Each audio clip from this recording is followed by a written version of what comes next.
Assalamualaikum warahmatullahi wabarakatuh. Di video ini saya akan menjelaskan materi tentang penyusunan laporan konsolidasi. Saya mulai dari definisi dari laporan keuangan konsolidasi. Laporan keuangan konsolidasi didefinisikan sebagai laporan yang menyajikan informasi keuangan yang terdiri atas laporan posisi keuangan, laporan hasil usaha atau laporan laba rugi, dan arus kas dari suatu kelompok entitas yang terbentuk akibat akuisisi, yang secara ekonomis dianggap sebagai satu kesatuan usaha. Nah, laporan keuangan konsolidasian itu akan menggabungkan laporan keuangan seluruh entitas yang dikendalikan oleh entitas induk. Jadi, dalam akuisisi itu nanti akan muncul istilah yang namanya entitas induk dan entitas anak. Entitas induk itu adalah entitas yang mengendalikan, kemudian entitas anak itu adalah entitas yang dikendalikan oleh entitas induk. Nah, hak kendali entitas induk ini bisa diperoleh dengan dua cara. Yang pertama, jika entitas induk itu memiliki lebih dari 50% hak suara, maka otomatis si perusahaan tersebut memiliki hak kendali. Jadi entitas induk. Atau yang kedua, jika kepemilikannya kurang dari 50%, tapi lebih dari 20%, bisa juga memiliki hak kendali atas entitas lain jika disepakati oleh pemegang saham yang lain untuk mengendalikan entitas anak. Jadi sekali lagi pengendalian bisa diperoleh dengan dua cara. Yang pertama, kalau suatu perusahaan itu menguasai lebih dari 50% hak suara atau kurang dari 50% tapi lebih dari 20% dan disepakati oleh pemegang saham yang lain, maka suatu perusahaan bisa memiliki hak kendali. Nah, entitas yang menyusun laporan keuangan konsolidasian itu adalah entitas induk. Kalau entitas induk itu punya beberapa entitas anak, maka seluruh entitas anak dan laporan keuangan entitas induk ini nanti digabungkan. Yang menyusun bukan entitas anak tapi entitas induk. Nah, kenapa kombinasi bisnis merger dan konsolidasi itu tidak perlu menyusun laporan konsolidasi? Kenapa hanya akuisisi? Sekarang kita lihat definisi dari merger. Nah, kombinasi bisnis dengan bentuk merger kita lihat. Di sini PT A dengan PT B melakukan kombinasi bisnis dengan bentuk merger. PT B yang bergabung di sini kehilangan identitasnya, melebur dengan PT A yang ada tinggal PT A. Jadi dalam merger tidak ada istilah entitas induk dan entitas anak karena sudah menjadi satu perusahaan PT A. Jadi tidak perlu membuat laporan konsolidasi. Sekarang kita lihat untuk konsolidasi. Dalam konsolidasi, misalkan di sini PT A dan PT B, dua-duanya di sini melebur, hilang kalau konsolidasi, membentuk perusahaan baru yang namanya PT C. Dua perusahaan ini kehilangan identitas, muncul perusahaan baru yang namanya PT C. Jadi dalam konsolidasi juga tidak ada istilah entitas induk dan entitas anak karena sudah satu perusahaan. Beda kalau kombinasi bisnisnya akuisisi.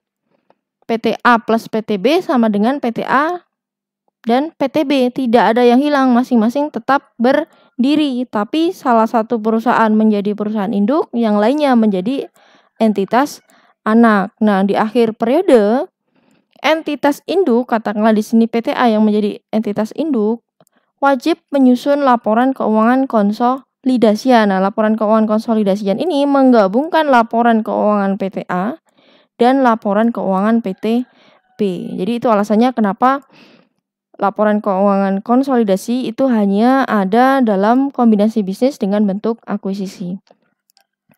Nah, sekarang bagaimana menyusun laporan keuangan konsolidasi?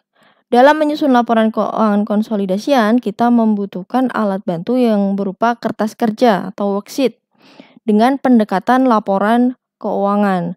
Nah, untuk menyusun laporan keuangan konsolidasian diperlukan informasi laporan keuangan entitas induk dan entitas anak secara individual.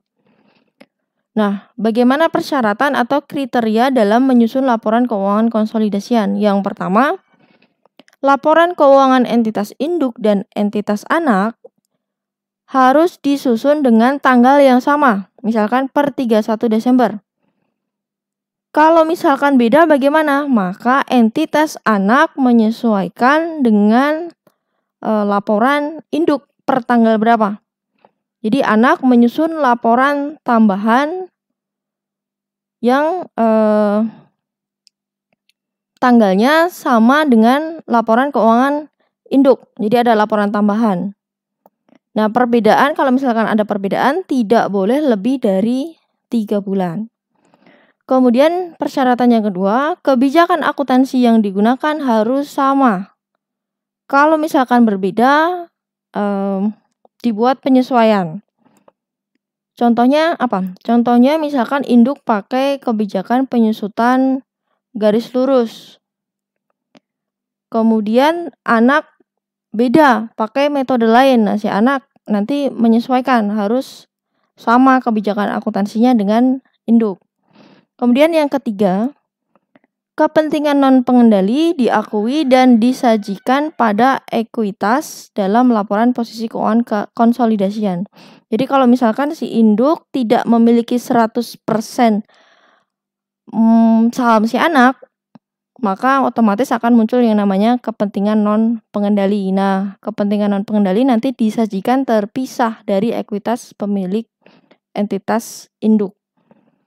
Kemudian ada kondisi yang diperlukan bagi penyusunan laporan keuangan konsolidasian. Yang pertama, dapat dipastikan bahwa posisi pengendalian induk itu masih dikuasai dan tetap akan dipertahankan kelanjutannya atau hak pengendaliannya bersifat permanen, berlanjut.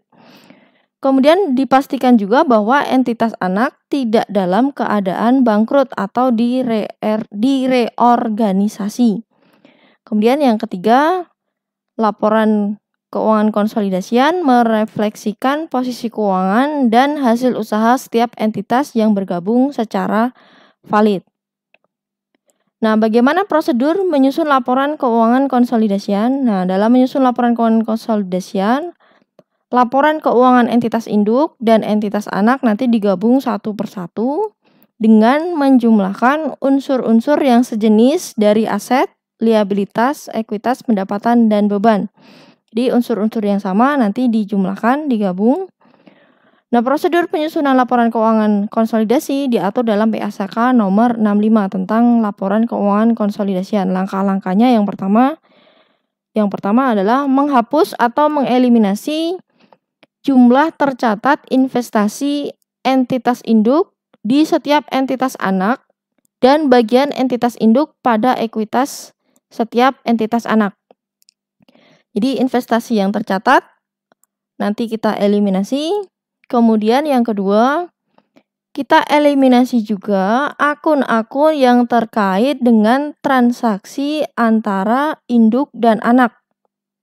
Misalkan transaksi jual beli barang dagang induk dan anak, transaksi jual beli aset misalkan, dan juga transaksi utang piutang kalau ada. Misalkan anak punya hutang ke induk, itu juga dia harus dihapus.